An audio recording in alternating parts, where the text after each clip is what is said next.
د کہانی په شروعات کې موږ ته یو رستورانت ښودل کیږي چې په هغې کې ټول خلک مړه پراته وي. اوس دلته څه چل شوي او دا خلک څنګه مړه شوي وي. د دې دپاره دا کهاني موږ بوځي یو ورځ وروستو. په دې سین کې موږ ته د فلم مین کرکټر ښیي چې د دې نوم نانسي وي. دا په پټو کې د خپل پریګننسي معلومولو ټیسټ کوي او دا ټیسټ پازیټیو راشي او دا دې سره ډېره زیاته ویریږي ځکه چې لا د دې واده نه شوی. اوس دا په دې پریشانۍ کې د خپل پلار هوټل ته لاړه شي چې په کم کې دا منیجر وي. اوس دلته د دې د ګاډي پټرول ختم شي نو دا دلته ګاډي په ځای پرېږدي او دلته پیدل روانه شي. نو په دغه دوران کې دې سره بوبي ملو شي کم چې د دې په هوټل کې کار کوي. نو بوبي دې له لفټ ورکړي او دا دواړه په سایکل باندې ځان هوټل ته ورسوي. خو چې دا څنګه هوټل ته ورسي نو دې ته پلار وایي چې نن شپې له به دا هوټل ته سنبالې ځکه چې زه یو میټینګ له روان یم. نو دا پلار ته په جواب کې ښه وکړي ځکه چې دې ته داسې لګي چې دا هوټل سنبالول ډېر اسان کار دی. دې ته پلار وایي چې ستا د مدد دپاره ما جیک هم دلته ایثار کړی دی. خو چې نینسي دا اوري نو دې له ډېره زیاته غوسه ورشي ځکه چې د نینسي جیک بالکل خوښ نه وي. نو دا خپل پلار ته ریکویسټ وکړي چې د جیک په ځای د بوبي ایثار شي. خو هغه دې ته ووایي چې ما اوس جیک ته ویلي دي دا اوس نشي کېدی.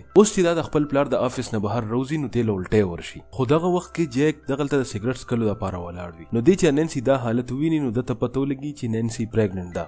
جیک د نینسي نه دا تپوس وکړي چې دې باره کې ستا پلار ته پته ده خو نینسي دله هېڅ جواب ورنه کړي او دې وخت کې د دې پلار هم دغلته راشي. نو د دې د وجې نینسي ډېره ویریږي خو د دې پلار په دې باندې اړغو ورنه کړي او ده ته د نینسي د پریګننسي باره کې اړو پته ونه لګي. هغه بس دغلته صرف جیک سره ملاوېدو دپاره راغلي او ورته ووایي چې تاسو له کم کسټمر هم راځي نو ډېر ښه طریقې سره ډیل کوئ او په دې کې به نینسي ستا مدد کوي. نو دلته نینسي نوره صبر نشي او پلار نه دا تپوس وکړي چې دا څه میټینګ دی چې ستاسو تلل دومره ضروري دی. نو د دې پلار دې ته په جواب کې ووایي چې ستا د مور د مرګ نه پس زه ډېر زیات واضح شوی نو ما د واده کولو اراده کړې او د دې د وجې زه یو جینۍ سره ملاوېدو دپاره روان یم. نو د دې اورېدو سره نینسي نوره هم خفه شي ځکه چې دا خپل پلار بل چا سره شیر کول نه غواړي او همدې سره دا دننه لاړه شي. تر اوسه پورې خو حالات بالکل نارمل وي خو اچانک د دوی د هوټل مخې ته د هلکان یو ګینګ راشي او دا هلکان د دوی د هوټل مخې ته بدتمیزي شروع کړي. مطلب چغې هم وخي او خپل بایک له اکسلیټر یې هم ورکوي او یو مړ خرګوش یې هم دغلته غورځولی وي. نو نینسي دې هلکانو پسې بهر روزي او ورته ووایي چې دې ځای نه ځئ که نه پولیس در پسې راغواړم. خو دا هلکان ډېر روان وي او دې پسې هم د دې هوټل ته رادننه شي او دې سره بدتمیزي شروع کړي. نو دې سره نینسي له ډېره غوسه ورشي او دې ته ووایي چې دې ځای نه ځئ که نه پولیس ته کال کوم او دا لاړه شي او په حقیقت کې پولیس ته کال شروع کړي. نو دې سره په دې کې یو هلک د نینسي خواله راشي او ورته ووایي چې اوس خو موږ ځو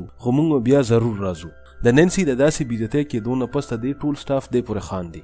نو د دې د وجې دې له ډېره زیاته غوسه ورشي. نو دا د ټول سټاف ته ووایي چې زه ستاسو منیجر یم او زما عزت کول ستاسو فرض دي او ورته ووایي چې زما حکم منل ستاسو ډیوټي ده ځکه چې زه د دې ځای مالک یم. نو دې سره جیک نینسي ته ووایي چې دا هوټل ستا نه بلکې ستا د پلار دی دې کې ستا هېڅ کریډټ نشته او ستا نه زیات قابل خو موږ یو. دې سره نینسي له بې انتها غوسه ورشي او دا جیک ته ووایي چې ستا د بدتمیزۍ د وجې ما ته د جاب نه وښکي. جیک ډېر حیران شي او ورته ووایي چې ته داسې نشې کولی. نو نینسي ورته ووایي چې دې ټایم کې زه منیجر یم او زما اډر به چلیږي. نو جیک ډېر په غوسه کې د دې ځای نه روان شي. نینسي نه دا هر څه د غوسې په حالت کې شوي وي او اوس په خپلو کړو باندې ستومانه وي. نو د ځان د ریلیکس کولو لپاره دا واشروم ته لاړ شي او مخ لاس ووینځي او په کار کې ځان مصروف کړي. دغلته بوبي د واشروم نه بهر د نینسي په انتظار ولاړي او ورته ووایي چې ستا مدد کولو لپاره به نن زه هم دلته پاتې شم ځکه چې ستا دلته یوازې پاتې کېدل ښه نه دي. خو نینسي له په دې هم غوسه ورشي ځکه چې دې ته داسې ولګي چې بوبي دې سره فلرټ کوي. نو دا بوبي ته ډېرې زیاتې خبرې وکړي او ورته ووایي چې ته زما ټایپ والا هلک نه یې او ما سره دوستۍ جوړولو کوشش مه کوه. دې سره بوبي ډېر زیات خفه شي ځکه چې دا نن بوبي ته هم ډېرې زیاتې خبرې وکړي.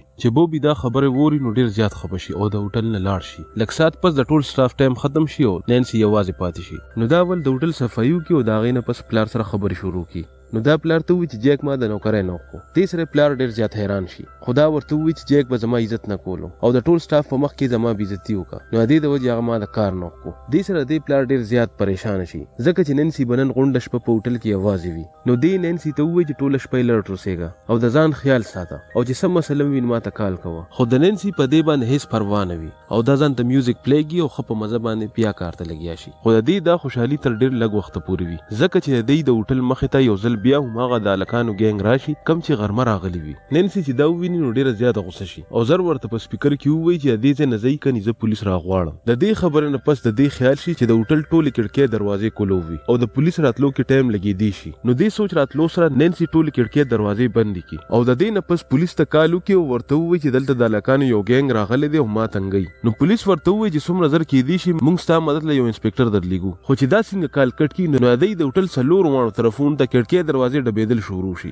نو دا ځل د یرې نه د یو میز د لاندې پټ شي، خو لږ ساعت پس دا ګینګ غلی شي. نو دې ته لږ سکون میلو شي او دا د میز د لاندې نه راوځي، خو اچانک یو ځل بیا دروازه وډبېږي. دې سره نینسي ډېره زیاته ویریږي، خو چې دا بهر خیال وکړي نو یو پولیس والا راغلی وي. نو نینسي زر د انسپکټر ته دروازه کولو کړي او دې رادن نه کړي، او پولیس والا دننه راتلو سره جانچ پړتال شروع کړي او د دې ټول ځای تلاشي واخلي. خو دته دلته هیڅ هم میلو نشي، نه په هوټل کې دننه او نه د هوټل نه بهر. نو د دې نه پس دا پولیس والا خپل سټیشن ته کال وکړي او ورته ووایي چې ما ته خو دلته هیڅ خطر نه ښکاري، داسې ښکاري چې دا د دې جینۍ وهم دی. نو د دې د یېرې ختمېدو دپاره دا پولیس والا دلته لږ ساعت دپاره نینسي سره ایسار شي. د دې نه پس نینسي د انسپکټر ته کافي سرف کړي، خو د انسپکټر د کتلو طریقه په نینسي باندې هم ښه نه لګي. لږ ساعت پس دا پولیس والا نینسي له خواله راشي او ورته ووایي چې دلته ستا یوازې پاتې کېدل سیف نه دي، نو ته ما سره تاڼې ته راځه او رپورټ وکړه. اوس د نینسي د لاس نه نیولي او ځان پسې راکاږي چې اچانک د دغه ګینګ یو هلک په د انسپکټر باندې حمله وکړي او دا انسپکټر لږ ساعت کې مړ شي. نینسي چې دا وویني نو ډېره زیاته ویریږي او ګراج ته منډه کړي او هلته پټه شي، او د ډېرې یېرې نه دماغ کار نه کوي چې مدد دپاره څوک او څنګه راوغواړم. چې اچانک دا بوبي وویني، بوبي د هوټل طرف ته را روان وي. دې سره نینسي ته ډېره زیاته حوصله میلو شي او بار ورمنډه کړي او بوبي ځان سره هوټل ته دننه راولي. خو دلته موږ ګورو چې دغه ګینګ هلکان هم دننه راشي. دلته نینسي خپل ملګري ته د مدد دپاره میسج وکړي، خو دې دوران کې دا ګینګ دوی دواړه ګیر کړي. د نینسي مخې ته د دې د ګاډي چابیانې هم پرتې وي، خو د دې لاسونه تړل شوي، د دې د وجې دا چابي نشي راغشتی. دلته د ګینګ یو هلک د نینسي په لاسونو او په خوله باندې ټیپ ولګوي او یو کمره کې بنده کړي، خو نینسي خپل لاسونو کولاوېدو کې کامیابه شي. نو دا یو چاقو راوالي او په دې هلک باندې د رستو نه حمله وکړي او دې سره دا هلک هم دلته راوغورځېږي. خو چې نینسي څنګه دې هلک د مخ نه دا ماسک لرې کړي نو دا ډېره زیاته حیرانه شي، ځکه چې دا بل څوک هم نه بلکې پیټ وي، کوم چې دې په هوټل کې کار کوي. لږ ساعت پس دا ګوري چې بوبي هم په کولو لاسونو دغلته را روان وي. دې سره دې ته دا پته ولګي چې بوبي هم دې سره شامل دی، او نینسي ته دا پته هم ولګي چې دا ګینګ هغه هلکان نه دي بلکې د دې په هوټل کې کار کولو والا سټاف دی. بوبي خو د دې ملګري خو نن نینسي د ده هم ډېره بېعزتي کړې وي، نو د دې د وجې دې د ګینګ سره میلو شوی وي. اوس دا ټول دلته څه دپاره راغلي وي؟ د دې نه خبرېدو دپاره دا سین فلیش بیک ته لاړ شي او موږ ته جیک ښودلی کېږي چې نوکرانو د حقوقو د وجې ډېر زیات غوسه وي او دې د نینسي نه بدل اخیستل غواړي. دې اول ټول سټاف خپل کورونو ته ورسوي او بیا هغه ګینګ والا هلکانو پسې لاړ شي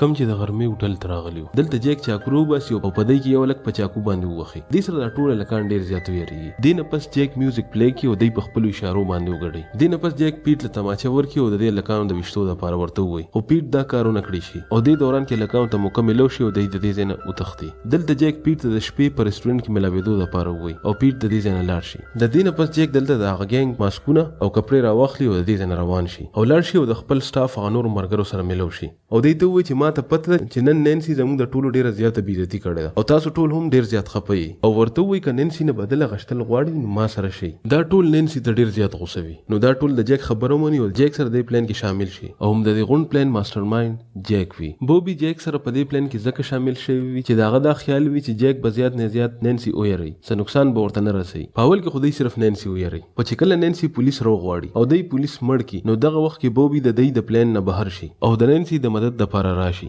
ځکه چې بوبي نینسي سره مینه کوي او همدې سره سین یو ځل بیا موجوده وخت راشي او دلته موږ نینسي ګورو چې د هر څه خبرېدو نه پس دا ډېره زیاته غوسه وي. دا کسان د پیټ په زخمي حالت کې د دې ځای نه اوچت کړي او هوټل ته یوسي. اوس دوی په دې مشوره کوي چې د پیټ د مدد دپاره یو ډاکټر راوغواړو، خو دوی هېڅوک هم نشي راغوستی ځکه چې دا یو پولیس کیس وي. دې ځای کې بوبي د نینسي د ګاډي چابي وویني او غلی شانې راواخلي او دې دوران کې یو کس راشي او جیک ته ووایي چې نینسي د دې ځای نه وتښتېده. جیک فوراً دوی ته ووایي چې نینسي هر ځای کې خورا پیدا یې کوي او بوبي ته هم ووایي، خو بوبي اچانک په جیک باندې حمله وکړي او په مخ ولې یو سوک ورکړي.